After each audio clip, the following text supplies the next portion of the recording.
Welcome back to Thriving Loudly. I'm your host, Aisha. And I'm your host, Trinice. Today's episode is all about entrepreneurship, content creation, business, and the reality of building something behind the scenes. Because social media makes business look glamorous, but there's so much people don't see. Yes. We're talking about what happens when your hobby becomes your job, burnout, networking, systems, AI, business structure, and lessons we've learned over the years building brands. Absolutely. I think a lot of people dream about, turning their hobby into a business, but nobody really talks about how much that changes your relationship with it. Let's talk about it. Yeah. When did content creation stop feeling like just fun for you? I would have to say I quit my job in 2023 to go full time with content creation. And I would say the first year being solo, working for myself, it was just like, woo, freedom. It was just a fun time, right? You're not tied to working with a boss. You're not tied to any of that. And so having my own schedule was really interesting. It was an adjustment because ever since I was 16 and I had a job, I just worked for somebody else. So being in my early 30s and just quitting was like an adjustment. And I would say after that first year and we hit 2024, I was like, okay, I love it. It's still fun for me, but I was like, okay, like this is a business. I have to get serious if I want to sustain this, right? Because a lot of people don't realize that content creation, it's fun, but you have to still put in the work to sustain it. It's not easy all the time. So, and a lot of creators do struggle with making sustainable income. And so I think when you're in it, you really realize okay, I have to prioritize how I'm going to make money. Yeah. So I would say for sure that it was like a year in. Yeah. Yeah. It was like it got real. It got real. Yeah, for sure. Okay, yeah. If I want to continue to make money, I have to create some type of systems or, What about you? I know you're in a different space with your business, but did it feel like fun in the beginning or was it a little bit different because you kind of came into it as I'm going to start a business, I'm an entrepreneur?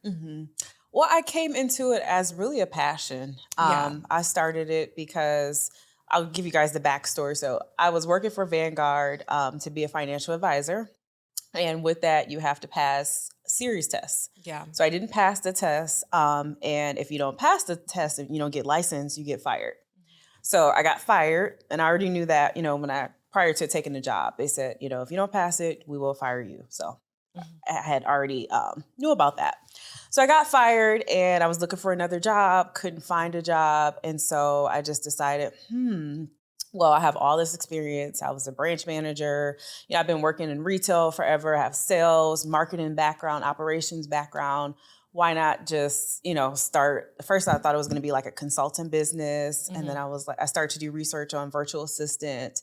And I was like, I could do this. I could find clients tomorrow and I can create packages and I can get right into this. And so it started off as passionate, oh, this is fun. I get to work with small business owners and, solopreneurs, entrepreneurs, and help them with their operations, their admin. Oh, it's good to, get an email, set up all these systems until you start seeing all the emails, until you start seeing all the calendars and stuff like that. And it's okay, yeah, this is really, this is a real business and I have to get, serious about it. So I would say for me, it's something that I still enjoy, but just like with any job, work, it comes to a point where it becomes so repetitive, right? That you start to get a little burnt out because you're doing the same stuff, on a regular basis. So I would say I've been doing it now for 4 years. Love it still, but I realized that, what was the question? I would say after maybe about 2 years in, I realized that it wasn't just fun. It's okay, this has to be a sustainable business. I have to really get serious about systems. I have to get really serious about the packages. I have to get really serious about setting boundaries with my clients if I want this to continue to be sustainable, because otherwise it won't be if I'm just letting everybody run the show. Mhm. because it's fun, because it's yes, because I got a new client. Yeah, this is exciting, but that's not going to help you to grow or scale or sustain a business if you're saying yes to everybody and you don't have any boundaries.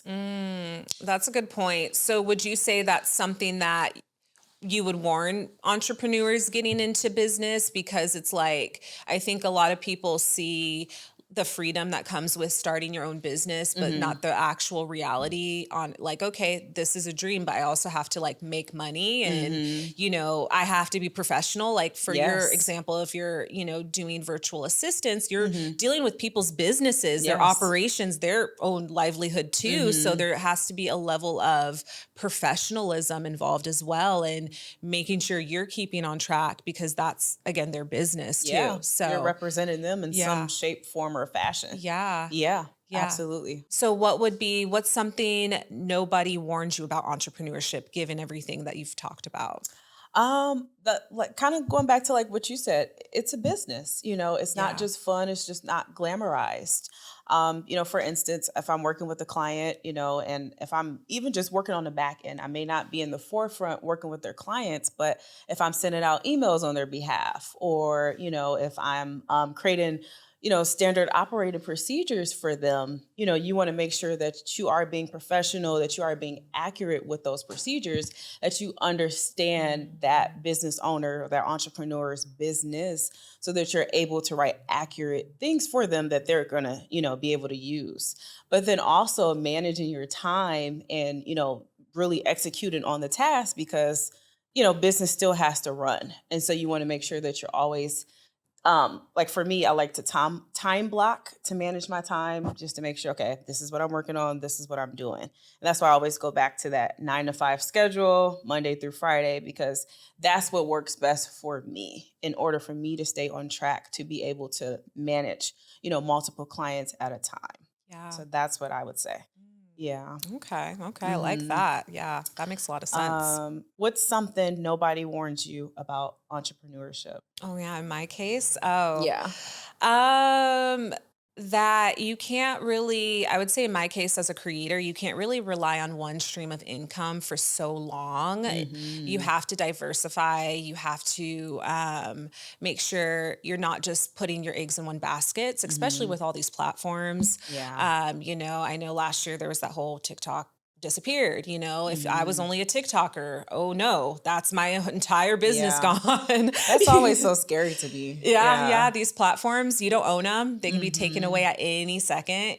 That's just the reality. And Yeah. so you have to be prepared to diversify where you're Mhm. at, whether that is, diversifying onto Instagram, YouTube, starting a podcast, in Yeah. my sense, having a Mhm. Substack. I have a Substack, I have a website. Mhm. I have all these other ways people can find me. So if one platform decided just to shut down tomorrow, I still can continue to sustain being a creator. Mhm. So I would say that, and then just only relying on like brand deals. I think a lot of people, the goal and the dream is to work with amazing brands, and I Mhm. love it. But also, you don't want to be tied down to waiting on when a brand approaches you or when they have a campaign going on, and then just Mhm. relying on that income.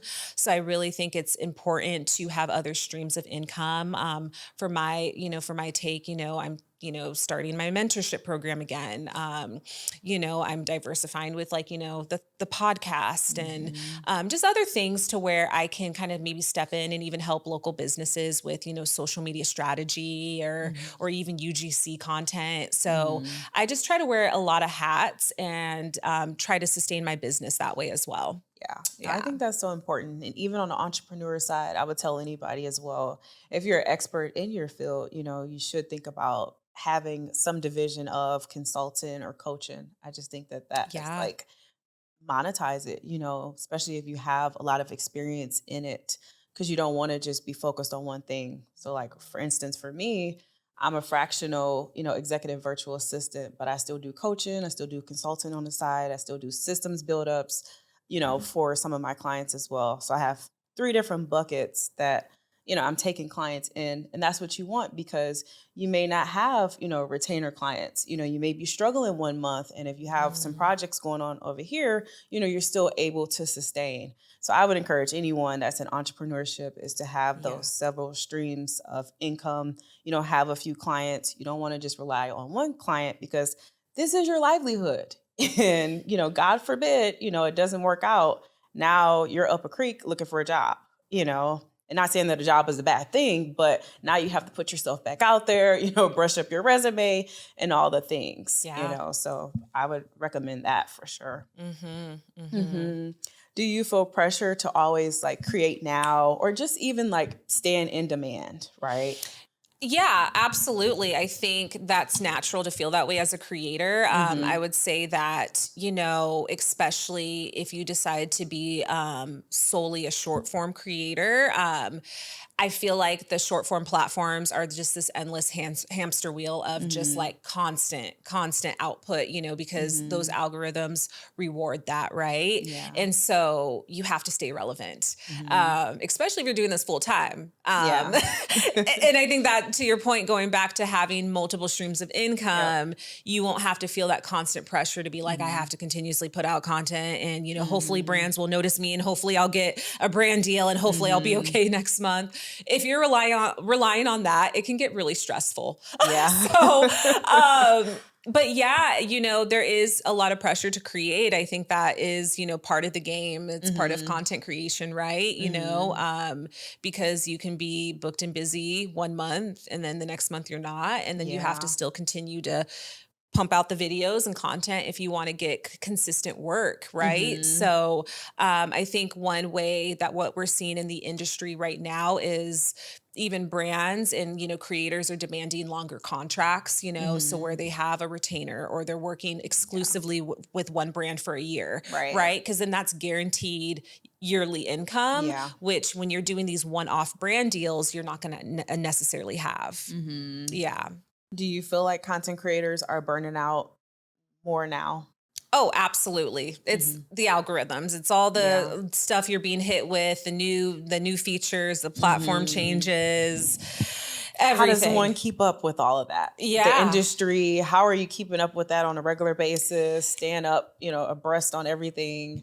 It can be hard. And I think what we're seeing a shift in, like a lot of creators, especially when you get to a certain level, they are building teams. Like if you're looking at some of the biggest creators like Mr. Beast and some of these other large creators that have millions of followers, they have teams, they have a strategist, they have someone who's supporting them with content. They have an assistant who's helping them answer emails. They have a management team. It's like there comes a point where like you're running your own media company instead of just being a solo creator, because there sometimes can be a cap, right? And so I think it's, it's important to kind of decide what lane you want to go into.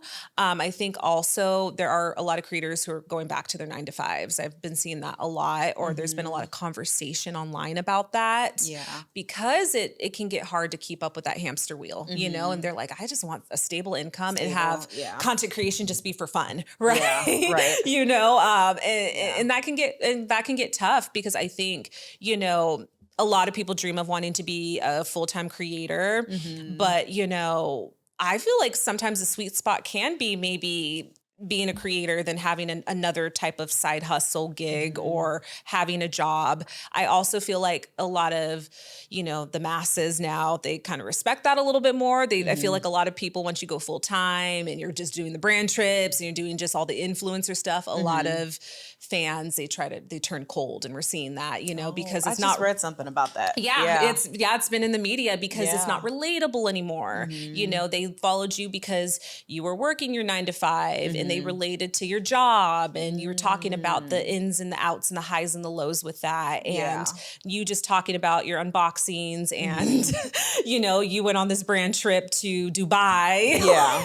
Is like, it's aspirational to some. I love that Mm-hmm. content. I eat that up. I think it's Yeah. cool because it's aspirational to me, but a lot of people, they can't relate to that. To And that. so Mm-hmm. I feel like a lot of people are like, should I quit my job or should this be Mm-hmm. a funsy thing, make some good money, Mm-hmm. having social media as a side Yeah. hustle and then still have that 9 to 5 for stability? Yeah. Yeah. Yeah, I know for myself, I think that's kind of more of my lane. I'm like, I'm always going to keep my business, love my business. Yeah. If content creation, I can make a couple bucks off that, sure. Yeah. But personally, I feel good having some type of stability that I Mhm. can rely on. And then if this turns into something great, wonderful, and not Mhm. having the pressure of always, having to spit out videos and things like that. And just even creatively, coming up with all these concepts and things like that. It's like, yeah, you Yeah. could be creative, but you can also burn out as well. Yeah, it's tough. And Yeah. I think that's why like I mentioned a lot of creators have teams of Yeah. people behind them, Hmm. especially when you get to that 1 percentile type of creator. Like Yeah. it's just hard to churn out videos on your own Yeah. and have all these ideas and Hmm. it's just gets to a point. Yeah. Well, So I think it's definitely smart to go in the direction of a media company. yeah. I think that is like, if somebody is like, yeah, really like using everything to their full advantage, it's like, why not create a small production? Hmm. You're already doing it. If you know how to edit videos, if you know Hmm. how to do all these things, why not create a media company and start producing, for other people and see where that goes? Turn it into Yeah. a business, It goes Yeah. back to using your skills that you already have Mhm. and turning it into something. Exactly. And I think that is really smart. And that's something I've even kind of started to like think about as far as like my Mhm. my big vision for what I'm doing. Mhm. Because it does take a village to an extent. And Yeah. I've been the lone villager for quite some time, trying Yeah. to wear so many hats, Yeah. and yeah, I feel like we're also seeing creators turning, what they're doing into businesses. And I think that is the Yeah. sweet spot we're finding I for sure. agree. Yes. One thing I've learned is that structure and systems matter way more than people realize. Why do you think so many entrepreneurs struggle with organization? I feel like because they don't have a foundation. I Hmm. think, we all have goals and dreams, but like how to get there and like the step-by-step process Hmm. can be kind of difficult. So I think, Yeah. personally, I think you have to have a foundation. And I think Hmm. to your point, your services are a great starting point with Yeah. that. Hmm. But what's your opinion coming from an entrepreneur who kind of Hmm. started a business from scratch? I think a lot of people struggle with not having organization because they don't have that foundation. They don't have the skill sets. It depends on the background that you come from. Yeah. So if you come from an operational systems, admin background, then more likely if you were to go into entrepreneurship, you're going to be much more organized, right? Because Hmm. that's what you're used to doing. Yeah. If you come from a creative background, probably not so much because you're so used to just being in a vision, created. It's like systems later. And so I think it just depends on what your experiences are and also the type of person that you are. If you're a type B person versus a type A person, that Mhm. type B person is probably going to be all over the place and not going to have organization versus a type A person. Yeah. So for you, what systems have helped you in your business? Like how Hmm. did you get going with having a solid system? Well, I live by Asana. Oh yeah. She put me I, on. lo- I love Asana. I think it's important to have first of all, some type of email management system. So Mhm. I love Gmail. Some people like Microsoft Outlook, but I love Gmail. Microsoft or not Microsoft. Um, Gmail Workspace is what I'm trying to say. So I think that it starts with having the foundation of your email, your calendar. You Yeah. need to have your calendar together. We were just talking about this today. You need Mhm. to have your calendar together. You need to have your email together. It starts there. But also, what it doesn't matter what business that you are doing, you need to have some way to be able to track the tasks that you're doing. You need to be able to have some type of software that you're using to put all of this in, to track it, to write processes if you want to have a sustainable business. And so I love Asana because I can create a task for myself, create a whole to-do list. I can put projects in there. It's just any and everything that I need to do, I can add it into Asana. It's intuitive.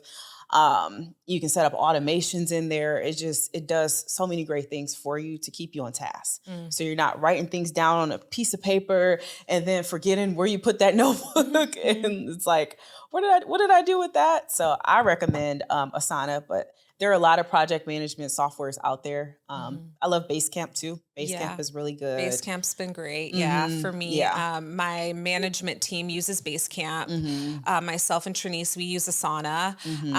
I love Gmail. I live on my Google Calendar. I'm very like we color coordinated with what's what. Highly recommend that. Yeah, Yep. very highly recommend it. And Yeah. like, from like, okay, this is an event, this is a filming, this is a brand deal, this is an appointment, having it very clear and color coded in my calendar has been a game changer. Yeah. And so, Notion's great. Notion is good. I used to use Notion a lot. So yeah, I think you need to have some sort of system for scheduling to rely on to build out tasks, to get things done.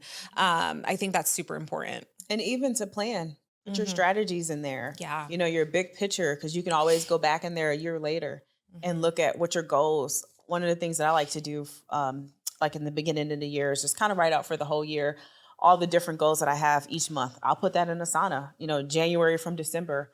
And even if it's just one word or one sentence, but at least I know, what my goals are, or if I actually, wrote down my goals and got very specific on what I want to do. But it's just good to be able to know that it's there. You have a paper trail of it. And you can always go back to it, when you need to. I agree. How important are workflows and automation in your business? Very important. Yeah. Because kind of going back to your point of being, the lone wolf or the solopreneur, the more that you can automate in your business and take some things off of your plate, the easier. And so it could be as simple as like a quick automation. Like I love to use Zapier. So you can connect Zapier from your Gmail. You can connect it to Flowdesk, which is like an email marketing platform. And so like whenever you want to send out an email whenever you want to send out, like, let's say you're sending out newsletters. And if you want that person to be added to the newsletter, you can set up automation so that it's automatically, anytime you have a new person that comes in, it's automatically being set up. We're going to have to edit this out a little bit. But what's another? I'm trying to think of a good example of automation. Just automations even in Asana. There we go. Okay.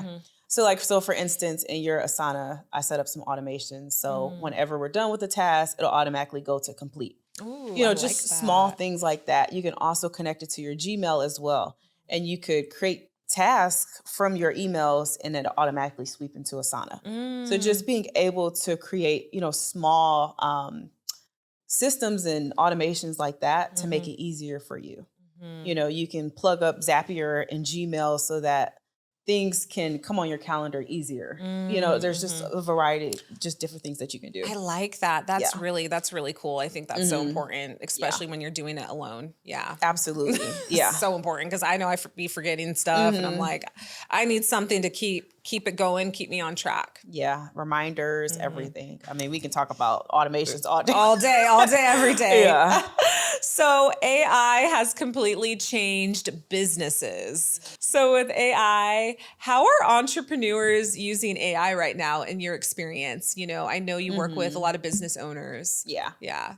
Well, we're using it to work smarter, not harder. I would not recommend relying 100% on AI, but it can help you like with strategy. It can help you craft an email, but you still want to reread the email, maybe add your own twist to it. It can help you read contracts. It can help you create a contract. It can help you create a proposal. It can help you create your packages for your business. But again, you want to make sure that you're reviewing everything so that it's true to you. So you can really use it to your full advantage. But it's nothing like the human touch, so that's what I always highly recommend is do not rely 100% on it because it's not always accurate and it's not you, so you still have to put your own twist on it. Yeah. How have you been using it? Yeah, so I use it a little bit for, if I have to review a contract, I typically, before I was using like ChatGPT or anything like that, I was reviewing those manually. I still do for, just so I can call out certain things because I will be like to chat. I'm like, I'm already looking at this contract. It says there's exclusivity. They want usage, based off of what I'm calling out in this contract. Can you give me some tangible like responses back that I can, challenge the brand on? If I'm like, if I'm like, this is crazy, in the contract, because I'll be seeing some stuff. I'm like, that's crazy. So I will like have chat, like kind of help me work through it. Yeah. And, and again, it's not you, it's not your touch. So I like to use it as a tool, but I don't like to use it as an end all be all to everything because especially with what I do in the creative world, I still need to use my creativity because you just don't want it to be like bland copy and paste response. You want it to have that Aisha touch to it. And so, I always like to tell my chat, like, okay, if we're going to draft this response, like this is everything I want in it, but I need you to make sure it's Aisha coded. Yeah. So I'll say like Aisha coded, and then I'll give it kind of like some things I would say. And I'm like, I need you to put this in, but formalize it for me, so I'm not wasting time writing like a long email. So I'll say stuff like that. Yeah. And that's what I do like about like ChatGPT, is that you can personalize it. You can create like your own Aisha spin. So then it knows every time it writes an email for you, how you would typically say it. So I appreciate that. Yeah.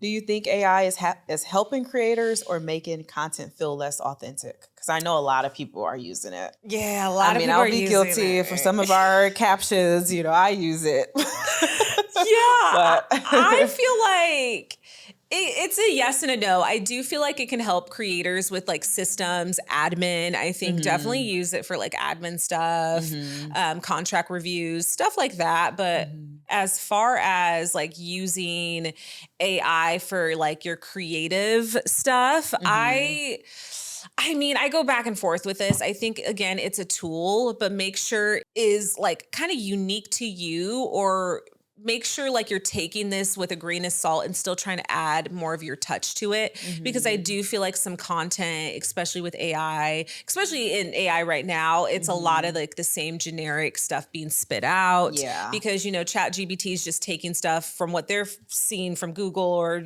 search engines and whatever. They're giving that back to you. And so it's going to spit out like generic concepts, generic, oh, this is how you could like write this script for your video, but it's like very generic.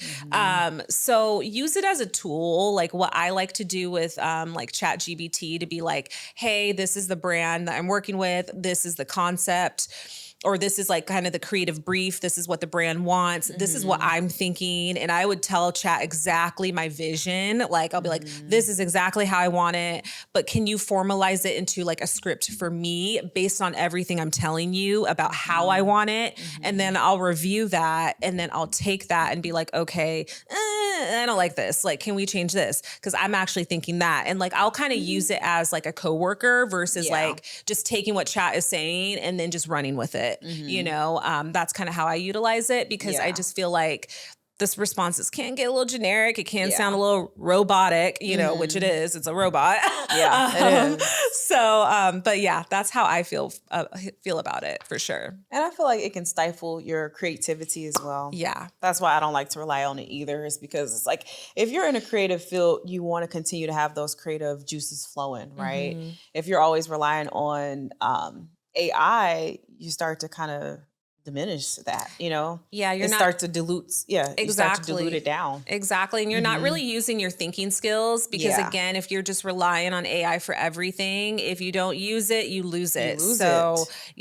We kind of touched on this on an earlier episode with, just AI usage and, like there's early studies about how it's affecting your brain, because you're not typing anymore. You're not, utilizing that brain power that you did probably 10 years ago, because it's so easy just to like ask chat or have chat just do it instead of actually, having it as a tool, but also still using your brain and your critical thinking. You don't want to lose your critical thinking. So yeah. Yeah, I agree. What are some ways AI can actually save entrepreneurs time? I like Claude. So I want to Mm. talk a little bit about like Claude versus ChatGPT. So I've been using it. For me, it's more of like analytical. Mm-hmm. So it's really good for like long form content, research, like we had talked about before, reading contracts, reading documents, editing long form content as well, strategy, like really getting into the meat and potatoes of strategy, even coding and also Excel. Yeah. I've been using it to like create spreadsheets for me. Claude, it's really good. Yeah, I just started using Claude as well. Yeah. I had like a speaking engagement a few weeks ago, and I had it assist me. I used the co-work section of Claude. I Mm-hmm. helped it assist me writing my presentation and putting Mm-hmm. it all in PowerPoint while I Mm-hmm. was giving it and feeding it information like, okay, I need this section to look like this. This is everything I want. And like Mm-hmm. it just laying out instead of me having to like build the presentation Yep. together, which takes time, Which right? takes time. I'm Yeah. feeding it everything I Yep. need it to do, and it's like making this 20 slide presentation for me. Yeah. So great. Yes. Yeah, so good. Yeah. I mean, it built out an extensive spreadsheet for me. I'm like, break this down, do this, and put the Yeah. formulas in. And I was like, wow, what it had spit out. And I was like, this just saved me so Mhm. much time. Mhm. I don't have to fiddle with Excel anymore or Google Sheet or Google Smart Sheets. I Yeah. don't have to do that anymore because now I can rely on this. So I mean, AI is, it truly is, it is a game Mhm. changer. It is. And then with ChatGPT is more of like an all around partner that you can utilize. So great for brainstorming. I love to use ChatGPT for any type of strategy, any type of brainstorming, content creation.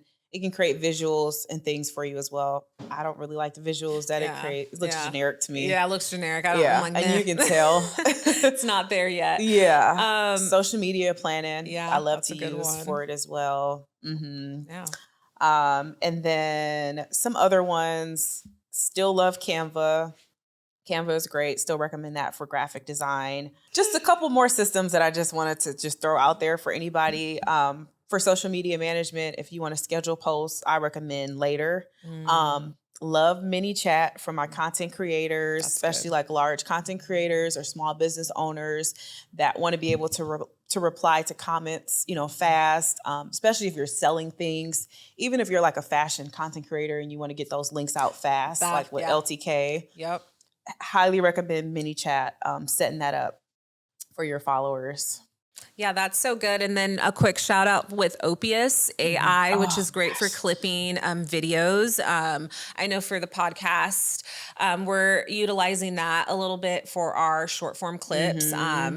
Obviously, I could try to edit those all day, but when I run my own thing, and plus having to edit additional short form, that can be tricky, right? That could Mm-hmm. add up to 10, 15 videos a week for me. So Opius has definitely been a game changer in that as well Mm-hmm. I would for say a video. huge game changer. Yeah. Yeah. Yeah. Mm-hmm. Saves us so much time. Yes. So much time. Oh my gosh. Awesome. Okay. So we've both learned so much over the years building our business. Mm-hmm. What's one lesson you learned the hard way on? One lesson that I learned the hard way on. Um, ooh, I would say always have contracts in place. Highly recommend that. Don't go off Mm. handshakes. I don't care if you're going into business with your friend, family member, Jomo off the street. You want to always have contracts in hand, or not in hand, but you always want to have contracts. Highly, highly recommend that because things happen, right? And you want to protect both parties at all times. So that's one thing that I would just recommend is just protect yourself. You may not always need to use it, but it's just good to have it in place, and it's good to have that structure. Not just that you may not need to use it. It's good to have the structure. It's good to have some type of baseline, some type of outline of here is what this is all about. This is the scope Mhm. of work. This is what the services is. This is my policy and everything. You have Mhm. that documented, signed, and we're good to go. Mhm. What would you say?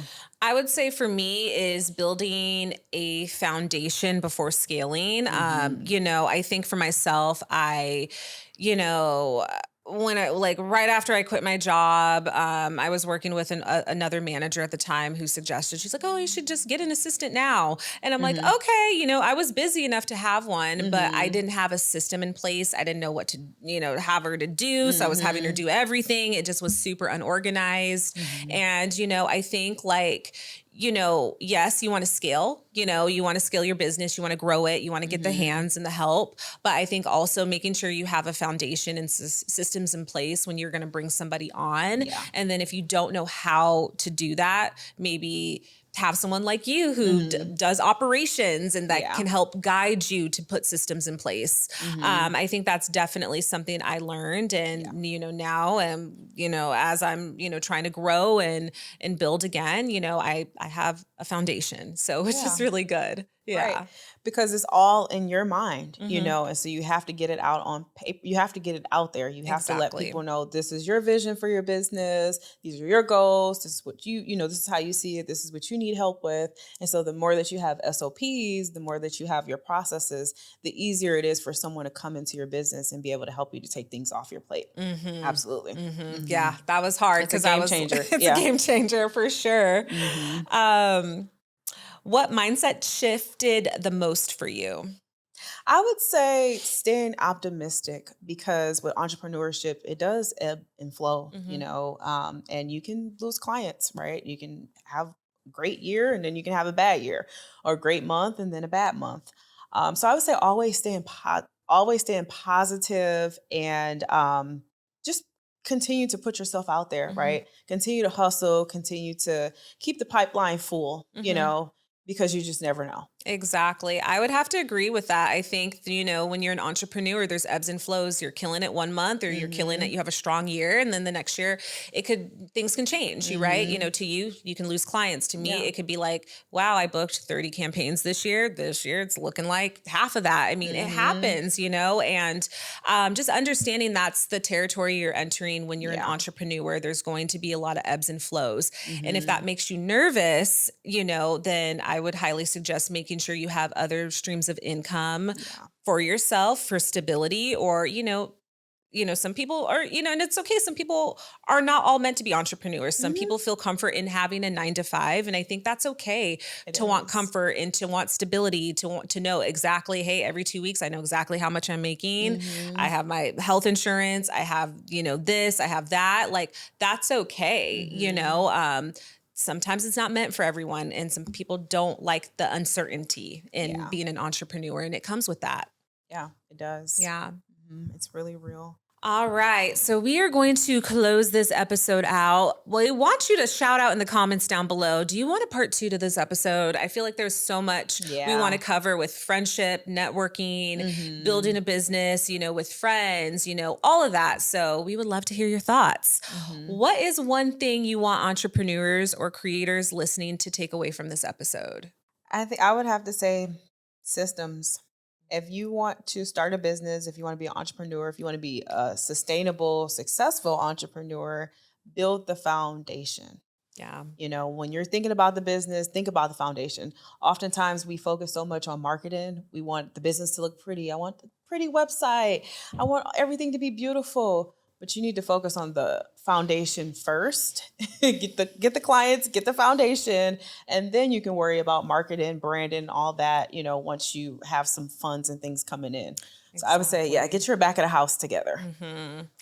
Yeah, What would you say? I think for myself, it's just, if you are looking into transitioning and being a full-time creator, definitely, don't have all your eggs in one basket. Make sure you you're on multiple platforms. Make sure you have a good stream of consistent money coming in. I think, look at your last 6 months. Are you hitting or exceeding what you're making at your full-time job?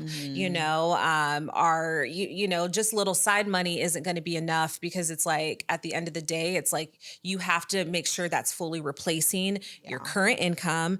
And then you also want extra coming in, or a savings, to where if there are some slow months in between, you can still survive, because not every month is going to be a 10K month. With brand deals, there might be a 10K, there might be a 2K, and then there might be a 20K 4 months down the line. So you don't know. So just make sure you have a lot of that prepared.